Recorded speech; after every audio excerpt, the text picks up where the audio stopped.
Hello friends, मेरा नाम है रवि और आप सभी का मैं स्वागत करता हूं आपके अपने YouTube channel current affairs by Ravi पर। फ्रेंड्स, आज मैं आपके लिए 3 मई 2024 के डेली करंट अफेयर्स के क्वेश्चन इस वीडियो में लेकर आया हूं। मैंने आपके लिए सभी क्वेश्चन सिलेक्टेड और इंपॉर्टेंट लिए हैं। अगर आप किसी भी एग्जाम की तैयारी कर रहे हो, ये वीडियो आपके लिए काफ़ी ज़्यादा यूज़फुल रहने वाला है। फ्रेंड्स, मैं आपको बताना चाहता हूँ कि मैं आपको हर दिन मोस्ट इंपॉर्टेंट 20 क्वेश्चन करवाता हूँ और ये यूट्यूब की पहली ऐसी क्लास है जहाँ पर आपको डेली के 20 क्वेश्चन पढ़ाए जाते हैं 100% रिजल्ट के लिए। अगर आप ये पूरी वीडियो देख लेते हो फ्रेंड्स, एग्जाम में आपको बहुत ज़्यादा हेल्प मिलेगी। तो चलिए हम स्टार्ट कर लेते हैं पहले क्वेश्चन से। पहला क्वेश्चन स्टार्ट करने से पहले कल जो मैंने आपको क्वेश्चंस करवाए थे 20, उसका हम फटाफट से क्विक रिवीजन ले लेते हैं। तो पहला क्वेश्चन था कल, भारतीय नौसेना के नए उपप्रमुख कौन बने हैं? आंसर हो जाएगा कृष्णा स्वामीनाथन। नेक्स्ट क्वेश्चन, वर्ष 2024 में किसे भारतीय वैक्सीन निर्माता संघ यानी कि IVMA का अध्यक्ष नियुक्त किया गया है? आंसर हो जाता है कृष्णा एल्या। नेक्स्ट है, किस राज्य की कपड़ा शिल्पकला अजरक को GI टैग दिया गया है? आंसर हो जाता है गुजरात। नेक्स्ट क्वेश्चन, अंतर्राष्ट्रीय श्रमिक दिवस 2024 कब मनाया गया? 1 मई को। वर्ष 2024 में भारत सरकार के सार्वजनिक उद्यम विभाग यानी कि DPE ने किस संगठन को 18वीं नवरत्न का दर्जा दिया? आंसर हो जाता है IREDA कंपनी को। नेक्स्ट है, भारतीय नेक्स्ट क्वेश्चन है हमारा, प्रतिभूति अपीलीय न्यायाधिकरण यानी कि SAT के पीठासीन अधिकारी के रूप में किसे नियुक्त किया गया है? आंसर हो जाता है दिनेश कुमार। नेक्स्ट है, किस देश के वैज्ञानिकों को 90 मिलियन वर्ष पुराना शाकाहारी डायनासोर जिसका नाम है चाकीसारस नेकुल की खोज की है? आंसर हो जाता है अर्जेंटीना। नेक्स्ट है हमारा क्वेश्चन, गुजरात स्थापना दिवस 2024 कब मनाया गया? 1 मई को। मई 2024 में किस कोरोना वैक्सीन से रक्त का थक्का जमना और प्लेटलेट्स कम होने की जानकारी सामने आई है? आंसर हो जाता है कोविशील्ड। अगला क्वेश्चन है, भारतीय वायुसेना और भारतीय नौसेना ने रैम्पेज लंबी दूरी की सुपरसोनिक मिसाइल को शामिल किया है। इसकी विशेषता क्या है? आंसर हो जाता है हवा से सतह में ये मार करती है। नेक्स्ट है हमारा क्वेश्चन, सीता अम्बा मंदिर के राज्याभिषेक के लिए भारत की किस नदी का जल श्रीलंका भेजा जाएगा? आंसर हो जाता है सरयू नदी। अगला क्वेश्चन, किस देश के पहले मुस्लिम मंत्री हमजा यूसुफ ने प्रथम मंत्री के पद से इस्तीफा दे दिया है? आंसर हो जाता है स्कॉटलैंड। अगला क्वेश्चन, प्रसिद्ध पत्रकार, प्रकाशक और डेली हिंदी मिलाप के संपादक विनय वीर का 72 वर्ष की आयु में निधन हो गया। यह किस राज्य से थे? आंसर हो जाता है तेलंगाना। नेक्स्ट है, विश्व बैडमिंटन संघ यानी कि BWF द्वारा आयोजित विश्व जूनियर बैडमिंटन चैंपियनशिप 2025 की मेजबानी कौन सा देश करेगा? आंसर हो जाता है हमारा प्यारा भारत। नेक्स्ट है, किस संगठन ने डायरेक्शनली अनरिस्ट्रिक्टेड रे गन एरे जिसको शॉर्ट में दुर्गा 2 बोलते हैं विकसित करने के लिए रक्षा मंत्रालय से 100 मिलियन अमेरिकी डॉलर की मांग की? आंसर हो जाता है DRDO।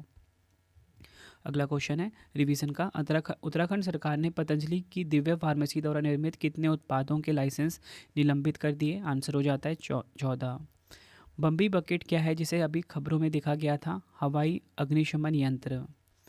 नेक्स्ट है, भारत और नेपाल के बीच आर्थिक साझेदारी को बढ़ावा देने के लिए बिजनेस टू बिजनेस 2024 बैठक कहाँ पर आयोजित हुई? काठमांडू में। नेक्स्ट है, भारत में किस संगठन ने मिलियन मियावाकी परियोजना में शामिल होने के लिए एक गैर लाभकारी संस्था के साथ सहयोग किया? आंसर हो जाता है इजराइल का दूतावास। नेक्स्ट है क्वेश्चन, चीन ने किस देश के लिए निर्मित हैंगर श्रेणी की पहली पनडुब्बी लॉन्च की? आंसर हो जाता है पाकिस्तान। फ्रेंड्स, ये आपको मैंने 2 मई 2024 से करंट अफेयर्स फटाफट से रिवाइज करवा दिए। तो चलिए अब हम स्टार्ट कर लेते हैं आज के करंट अफेयर्स के पहले क्वेश्चन से। किसे आकाशवाणी समाचार के महानिदेशक के रूप में नियुक्त किया गया है? राइट आंसर हो जाता है ऑप्शन ए मौसमी चक्रवर्ती। आपको बताना चाहता हूँ मौसमी चक्रवर्ती जी को आकाशवाणी समाचार का महानिदेशक नियुक्त किया गया है। अगर फ्रेंड्स हम बाकी के ऑप्शन को डिस्कस करें तो मैं आपको बताना चाहता हूँ जो संजना सांगी हैं, इनको ना स्पेस इंडिया का ब्रांड एम्बेसडर बनाया गया है, ये आपको ध्यान रखना है। अगर हम बात करें शेफाली शरण जी की, इनको ना PIB का प्रधान महानिदेशक बनाया गया है। और इसी के साथ अगर हम बात करें जयश्री दास की, इनको फिक्की महिला संगठन का अध्यक्ष नियुक्त किया गया है। आई होप आपको ये क्वेश्चन क्लियर हो गया होगा। डिटेल में अगर हम समझें, भारतीय सूचना सेवा के वरिष्ठ अधिकारी मौसमी चक्रवर्ती ने आकाशवाणी समाचार के महानिदेशक का पदभार ग्रहण किया। इन्होंने प्रधान महानिदेशक के रूप में सुश्री वसुधा गुप्ता की सेवानिवृत्ति के बाद कार्यभार ग्रहण किया है। अगर हम बात करें आकाशवाणी समाचार की 10 सितंबर 1935 को इसकी स्थापना हुई थी, मुख्यालय है नई दिल्ली में। नेक्स्ट है हमारा क्वेश्चन, जियो फाइनेंशियल सर्विसेज के MD और CEO कौन नियुक्त हुए हैं?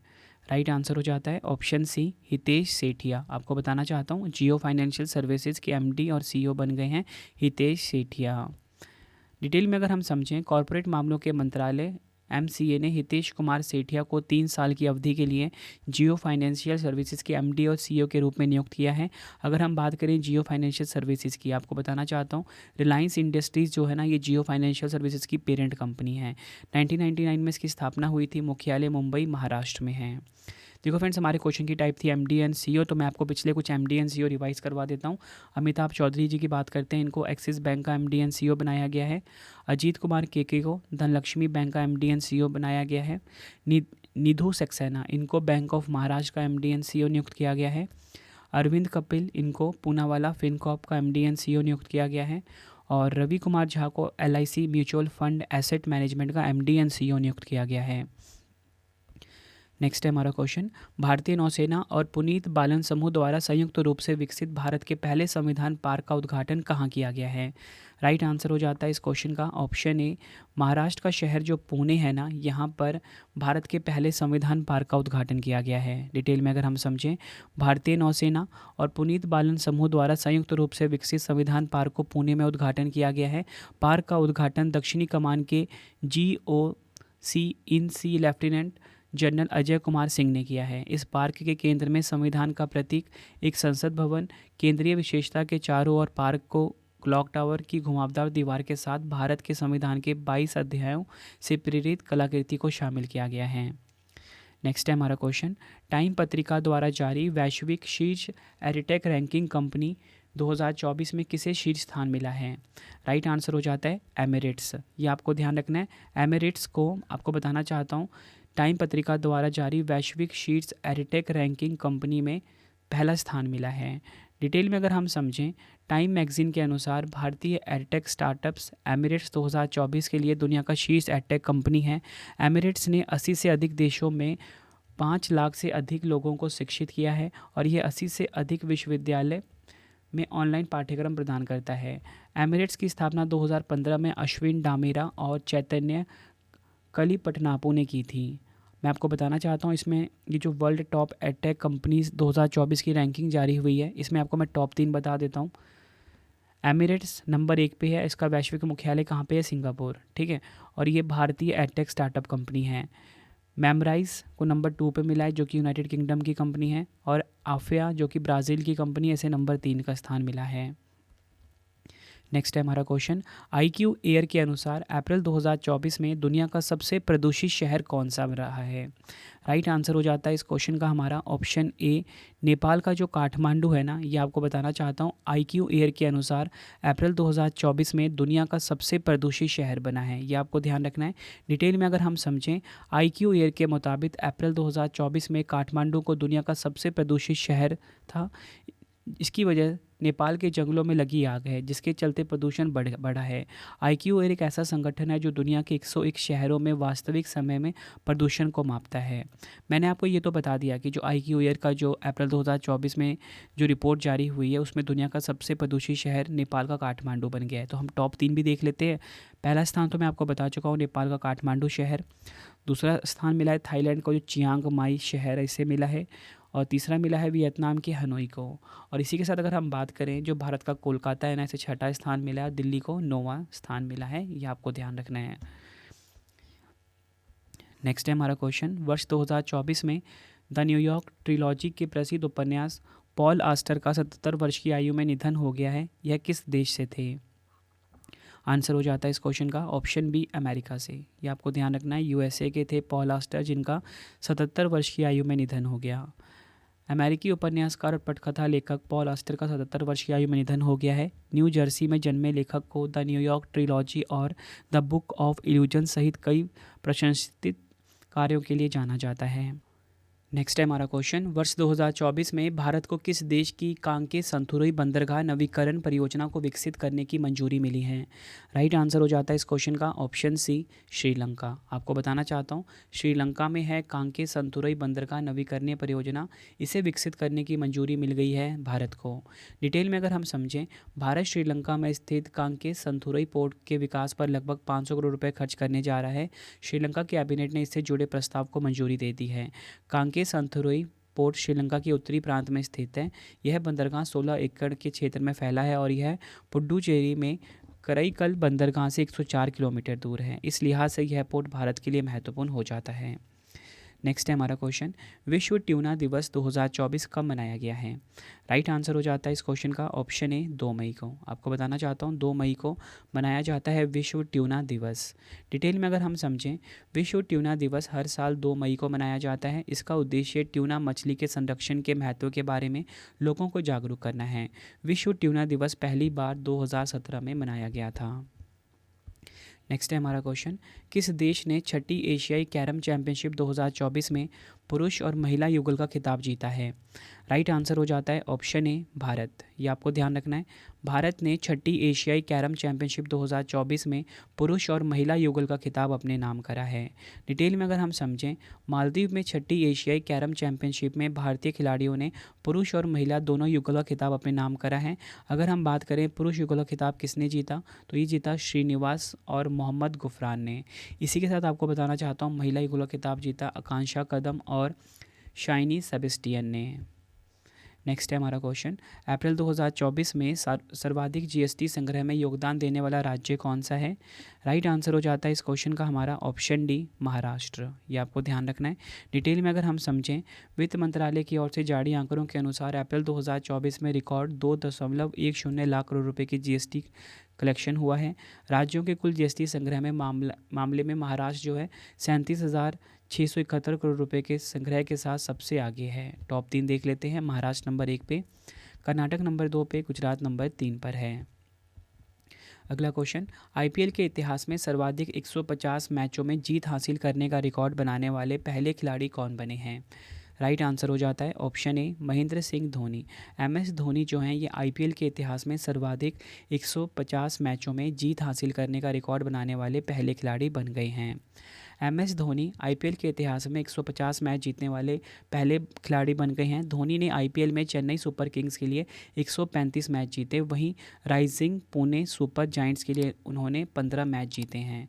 धोनी ने आईपीएल 2024 सीज़न के मैच 46 में सनराइज़र हैदराबाद के खिलाफ चेन्नई सुपर किंग्स की जीत में यह मुकाम अपने नाम करा है। नेक्स्ट है हमारा क्वेश्चन, उत्तर प्रदेश के फुर्सतगंज रेलवे स्टेशन का नाम बदलकर क्या कर दिया गया है? राइट आंसर हो जाता है इस क्वेश्चन का हमारा ऑप्शन ए तपेश्वर नाथ धाम। आपको बताना चाहता हूँ उत्तर प्रदेश का जो फुर्सतगंज रेलवे स्टेशन है इसका नया नाम हो गया है तपेश्वर नाथ धाम। डिटेल में अगर हम समझें, केंद्रीय गृह मंत्रालय ने उत्तर प्रदेश के अमेठी में 8 रेलवे स्टेशनों के नाम में बदलाव को मंजूरी देने के लिए प्रमाण पत्र जारी किया है। 8 रेलवे स्टेशन जिनके नाम बदले गए वो हम देख लेते हैं। फुर्सतगंज रेलवे स्टेशन को तपेश्वर नाथ धाम के रूप में जाना जाएगा। उसी के साथ कासिमपुर हॉल्ट को जॉय सिटी के नाम से जाना जाएगा। जॉय शहर को गुरु गोरखनाथ धाम के नाम से जाना जाएगा। बानी को स्वामी परमहंस के नाम से जाना जाएगा। मिसरौली को माँ कालीकंद धाम के नाम से जाना जाएगा। इसी के साथ अगर हम बात करें निहालगढ़ को महाराजा बिजली पासी के नाम से जाना जाएगा। अकबरगंज को माँ कालीकंद धाम के नाम से जाना जाएगा। आगे हम देखें वारिसगंज को अमर शहीद भाले सुल्तान के नाम से जाना जाएगा। आई होप फ्रेंड्स आपको ये चीज़ें क्लियर हो गई होंगी। और आपको बताना चाहता हूँ भारतीय संविधान का जो अनुच्छेद 3 है ये किसी राज्य का नाम बदलने की प्रक्रिया से संबंधित है। नेक्स्ट है हमारा क्वेश्चन, भारत में फ्लोटिंग सौर प्रौद्योगिकी को आगे बढ़ाने के लिए एनएचपीसी और किसके बीच समझौता हुआ? राइट आंसर हो जाता है इस क्वेश्चन का ऑप्शन सी ओशन सन कंपनी के बीच। भारत में फ्लोटिंग सौर प्रौद्योगिकी को आगे बढ़ाने के लिए एनएचपीसी और ओशन सन के बीच समझौता हुआ है। डिटेल में अगर हम समझें, एनएचपीसी ने भारत में फ्लोटिंग सौर प्रौद्योगिकी को आगे बढ़ाने के लिए ओशन सन के साथ समझौता ज्ञापन पर हस्ताक्षर किए। एमओयू का उद्देश्य एनएचपीसी द्वारा पहचाने गए विभिन्न स्थलों पर हाइड्रो इलास्टिक झिल्ली पर लगे ओशन सन के फोटोवोल्टिक पैनलों को लागू करना है, जो भारत की नवीकरणीय ऊर्जा क्षमता को योगदान देगा। अगर हम बात करें एनएचपीसी के फ्रेंड्स, 1975 में इसकी स्थापना हुई थी। मुख्यालय फरीदाबाद हरियाणा में है। अध्यक्ष हैं राजेंद्र प्रसाद गोयल।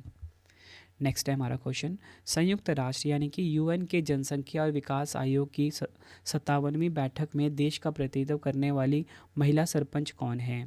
आंसर हो जाता है इस क्वेश्चन का हमारा ऑप्शन डी उपयुक्त सभी। हेमा कुमारी, नीरू यादव और सुप्रिया दास दत्ता। डिटेल में अगर हम समझें, राजस्थान की नीरू यादव, आंध्र प्रदेश की हेमा कुमारी कुनकू और त्रिपुरा की सुप्रिया दास दत्ता ने न्यूयॉर्क में संयुक्त राष्ट्र जनसंख्या और विकास आयोग की ओर से आयोजित होने वाले वार्षिक सम्मेलन CPD मीट 2024 में भारत का प्रतिनिधित्व करेंगे। यह तीनों महिलाएं नेतृत्व अनुभव विषय पर 3 मई 2024 को UNFPA मुख्यालय में अपना विचार रखेंगी। नेक्स्ट है हमारा क्वेश्चन, DRDO ने लंबी दूरी की सुपरसोनिक मिसाइल जिसका नाम असिस्टेड रिलीज ऑफ टारपीडो, जिसको कि शॉर्ट में बोल सकते हैं स्मार्ट, ठीक है, प्रणाली का सफल परीक्षण किया है। राइट आंसर हो जाता है इस क्वेश्चन का ऑप्शन बी, ओडिशा। DRDO ने लंबी दूरी की स्मार्ट प्रणाली का सफल परीक्षण कहाँ से किया है? ओडिशा से किया है। स्मार्ट का फुल फॉर्म बता चुका हूँ, supersonic missile assisted release of torpedo. Detail में अगर हम समझें, रक्षा अनुसंधान और विकास संगठन DRDO ने ओडिशा के तट पर डॉक्टर APJ अब्दुल कलाम द्वीप से अगली पीढ़ी के supersonic missile assisted release of torpedo प्रणाली का सफलतापूर्वक परीक्षण किया। यह एक सुपरसोनिक सतह से हवा, याद रखना है आपको, सतह से हवा मिसाइल कनस्तर आधारित मिसाइल प्रणाली है, मतलब सतह से हवा पे मार करने वाली मिसाइल है।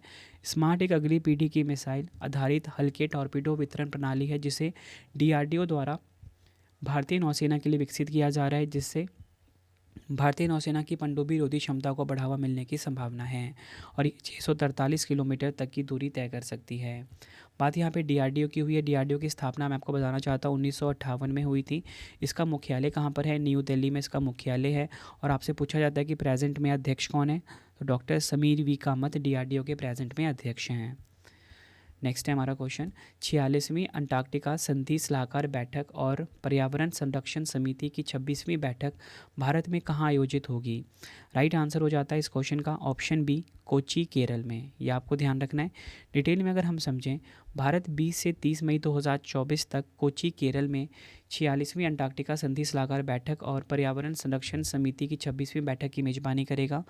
केंद्रीय पृथ्वी विज्ञान मंत्रालय का राष्ट्रीय ध्रुवीय एवं महासागर अनुसंधान केंद्र बैठक की मेजबानी करेगा।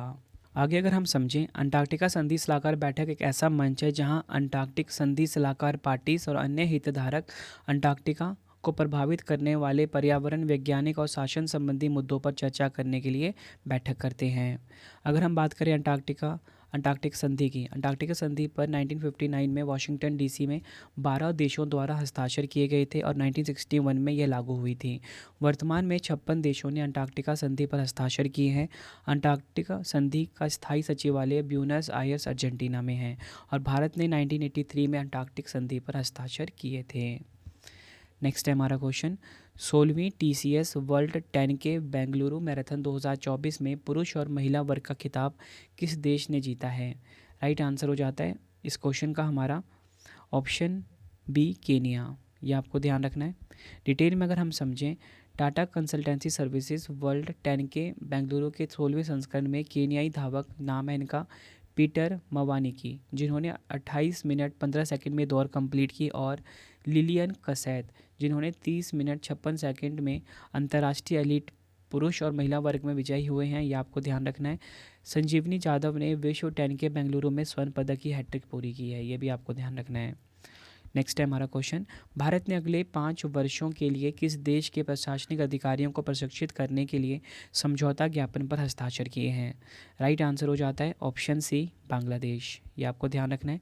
डिटेल में अगर हम समझें, भारत सरकार ने 2025 से 2030 तक के लिए 1500 बांग्लादेशी अधिकारियों को प्रशिक्षित करने और उनके क्षमता निर्माण करने के समझौता ज्ञापन को नवीनीकृत करने के लिए बांग्लादेशी सरकार के साथ एक समझौते पर हस्ताक्षर किए।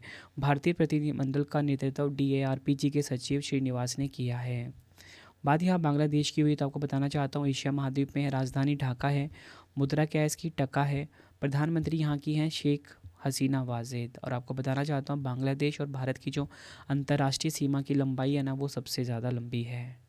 फ्रेंड्स, अगर आपको वीडियो की क्वालिटी, वीडियो का कंटेंट और आपके रवि सर की मेहनत पसंद आ रही है, वीडियो को लाइक और शेयर ज़रूर करें। फ्रेंड्स, आपको बताना चाहता हूँ, हर दिन मैं आपको 20 इंपॉर्टेंट क्वेश्चन करवाता हूँ करंट अफेयर्स के, ताकि आपका ना एग्जाम में ना कोई भी क्वेश्चन छूटे ना। और इसी के साथ मैं आपको PDF भी देता हूँ, लास्ट में कंप्लीट इन्फॉर्मेशन दूंगा, और साथ में ही इसी 20 क्वेश्चन का टेस्ट भी लेता हूँ आपसे, ताकि आप करंट अफेयर में एक्सपर्ट हो जाओ। ठीक है। तो हमारा अगला क्वेश्चन है, ईशान पहल किसके द्वारा शुरू की गई है? राइट आंसर हो जाता है option A, airport authority of India. Airport authority of India के द्वारा ईशान पहल को शुरू किया गया। भारत ने पूरे देश में फैले अपने 4 हवाई क्षेत्रों दिल्ली, मुंबई, कोलकाता और चेन्नई को एक इकाई में समेकित करने की प्रक्रिया शुरू की। ईशान पहल हवाई यातायात प्रबंधन को परिष्कृत और मजबूत करेगी। अगर हम बात करें ईशान का फुल फॉर्म क्या है, India single sky harmonised air traffic management eight Nagpur. Question की टाइप थी प्रमुख योजनाएं या पहल, तो मैं आपको कुछ प्रमुख योजनाएं रिवाइज करवा देता हूँ। निंगल नलमा जो योजना है तमिलनाडु ने शुरू करी है। मुख्यमंत्री महिला सम्मान योजना नई दिल्ली ने शुरू करी है। वन मित्र योजना हरियाणा ने शुरू करी है। मुख्यमंत्री अल्पसंख्यक उद्यमी योजना बिहार राज्य ने शुरू की है। गृह लक्ष्मी योजना कर्नाटक ने शुरू करी है। आखिरी क्वेश्चन है आज की वीडियो का, वर्ष 2024 में भारत सरकार के सार्वजनिक उद्यम विभाग यानी कि डीपीई ने किस संगठन को 19वीं नवरत्न का दर्जा दिया? राइट आंसर हो जाता है ऑप्शन ए, हुडको को। ये आपको ध्यान रखना है, जो हुडको कंपनी है इसे 19वीं नवरत्न कंपनी का दर्जा मिला है। अब देखो फ्रेंड्स, आपके दिमाग में आ रहा होगा 19वीं नवरत्न, तो मैंने आपको थोड़े दिन पहले ही ना जो 17वां नवरत्न कंपनी है उसको कौन सी कंपनी को दर्जा मिला था वो करवाया था। 18वां मैंने कल ही करवाया था, तो वो डिस्कस कर लेते हैं। देखो यहाँ पे जो NFL है, नेशनल फर्टिलाइजर्स लिमिटेड, इसे ना 17वां नवरत्न कंपनी का दर्जा दिया गया। उसी के बाद IRDAI, ये मैंने कल ही क्वेश्चन आपको करवाया था, इसे भारत का 18वां नवरत्न कंपनी का दर्जा मिला। और हुडको को मिल गया है 19वां। ये आपको ध्यान रखना है।